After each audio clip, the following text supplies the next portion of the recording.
अखंड ज्योति अगर 2022 शीर्षक है। 3 प्रकार की होती है श्रद्धा। युग गीता भाग 267। श्रीमद् भगवत गीता के श्रद्धा त्रय विभाग योग नामक 17वें अध्याय की दूसरी किस्त। इससे पूर्व की किस्त में श्रीमद् भगवत गीता के 17वें अध्याय के प्रथम श्लोक की व्याख्या की गई थी। श्रीमद् भगवत गीता का 16वां अध्याय दैवी एवं आसुरी वृत्तियों वाले व्यक्तियों की विवेचना को समर्पित था। इसीलिए इसका नाम द्वैवासुर संपद विभाग योग रखा गया था। इनमें से दैवी संपदा आत्मकल्याण के पथ को प्रशस्त करने वाली है, तो आसुरी संपदा अधोगति की ओर उन्मुख करने वाली। इस अध्याय के अंत में श्री भगवान ने अर्जुन से कहा था कि शास्त्रीय विधि को त्याग कर मन माना आचरण करने वाले ना तो सुख को प्राप्त कर पाते हैं, न शांति को और न ही परम गति को।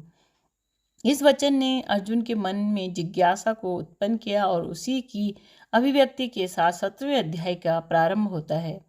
अर्जुन इस अध्याय के पहले श्लोक में पूछते हैं कि हे कृष्ण, जो मनुष्य शास्त्रीय विधि का त्याग करके श्रद्धा पूर्वक पूजन करते हैं, उनकी निष्ठा फिर कौन सी है, सात्विकी या राजसी या तामसी? ऐसा पूछने के पीछे का कारण व आधार यह है कि शास्त्रोक्त विधि को सही प्रकार से जानने समझने वाले तो कम ही हैं। अनेक लोग तो बिना उसकी सही समझ रखे मात्र श्रद्धा पूर्वक पूजा उपासना करते हैं। यदि उनकी पूजा उपासना का मूल्यांकन इस आधार पर किया जाए कि वे शास्त्रीय विधि को जानते हैं या नहीं जानते हैं, तो उनका पूजन आसुरी वृत्ति का हुआ, तामसी राजसी हुआ। और यदि उनकी श्रद्धा को आधार माने तो यह सात्विक हुआ, दैवी वृत्ति का हुआ। इसीलिए अर्जुन एक बड़ा ही महत्वपूर्ण प्रश्न भगवान श्री कृष्ण से कहते हैं कि जिन मनुष्यों की पूजा उपासना का क्रम शास्त्रीय रीति से नहीं है, परंतु उनकी श्रद्धा बरकरार है, तो उनकी निष्ठा को किस प्रकार की निष्ठा माना जाए। ऐसा पूछने के पीछे कारण यह भी था कि जिस समय अर्जुन ये प्रश्न पूछ रहे थे, उसके कुछ ही समय बाद कलयुग का आगमन निर्धारित था। उसके साथ यह भी सुनिश्चित था कि कलयुग में शास्त्रीय विधि जानने वाले महाभारत काल की तुलना में, और उसके साथ यह भी सुनिश्चित था कि कलयुग में शास्त्रीय विधि जानने वाले महाभारत काल की तुलना में और भी कम हो जाएंगे। अतः एक तरह से अर्जुन ने यह प्रश्न भवितव्यता को परिप्रेक्ष्य में रखकर के ही पूछा। त्रिविधा भवती श्रद्धा। श्री भगवान अब अर्जुन के प्रश्न का उत्तर देते हुए बोलते हैं, त्रिविधा भवती श्रद्धा देहिनां सा स्वभावजा सात्विकी राजसी चैव तामसी चेति ताम शृणु। अर्थात श्री भगवान बोले कि मनुष्यों की वह स्वभाव से उत्पन्न हुई श्रद्धा सात्विकी तथा राजसी और तामसी ऐसे 3 प्रकार की होती है। उसके विषय में तुम मुझसे सुनो।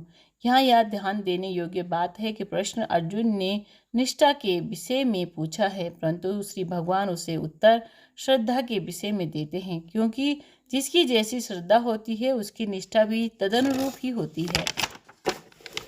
वे कहते हैं कि त्रिविधा भवती श्रद्धा देहिनां सा स्वभावजा, अर्थात श्रद्धा 3 प्रकार की होती है और वो मनुष्यों के स्वभाव के अनुसार उत्पन्न होती है।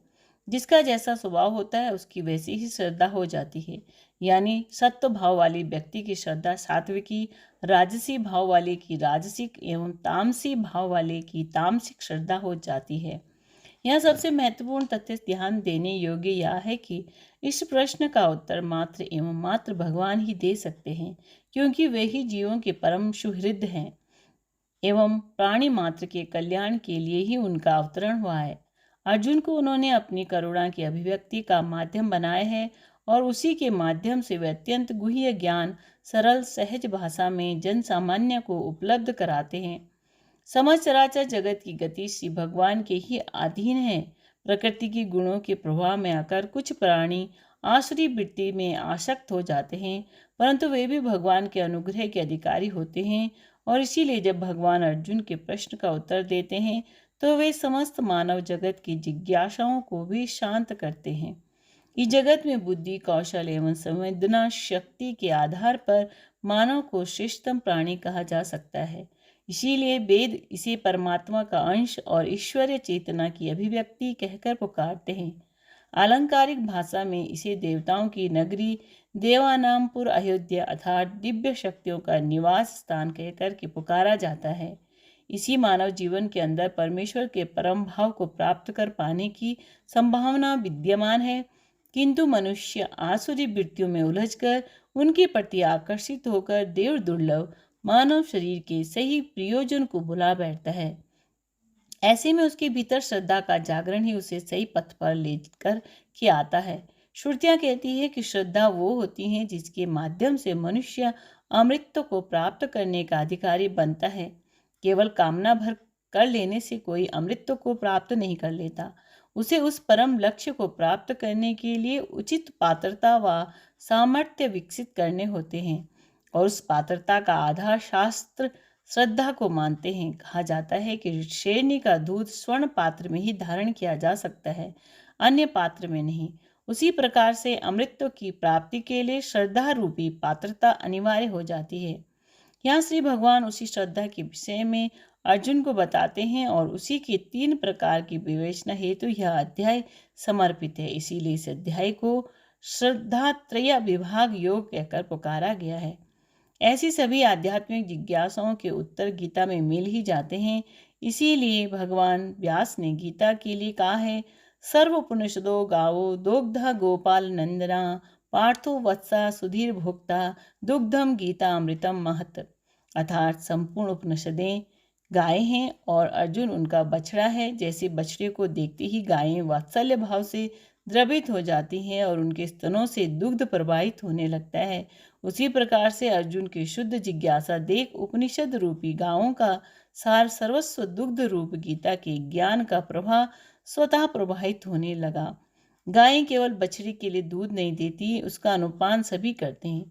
उसी प्रकार से अर्जुन के प्रश्नों का उत्तर केवल उन्हीं के लिए भगवान ने नहीं देते, बल्कि सभी के लेते हैं क्रमशः। शिक्षा प्रसंग। एक विचारक से कुछ विद्यार्थियों ने प्रश्न किया, प्रतिभा क्या है? विचारक ने उत्तर दिया, प्रतिभा एक दैवी स्तर की विद्युत चेतना है जो मनुष्य के व्यक्तित्व और कृतित्व में असाधारण स्तर की उत्कृष्टता भर देती है। उसी के आधार पर अतिरिक्त सफलताएं आश्चर्यजनक मात्रा में उपलब्ध की जाती है। प्रतिभाशाली अपने लिए असाधारण श्रेय और सम्मान और दूसरों को सही मार्गदर्शन दे पाने में सक्षम हो पाते हैं।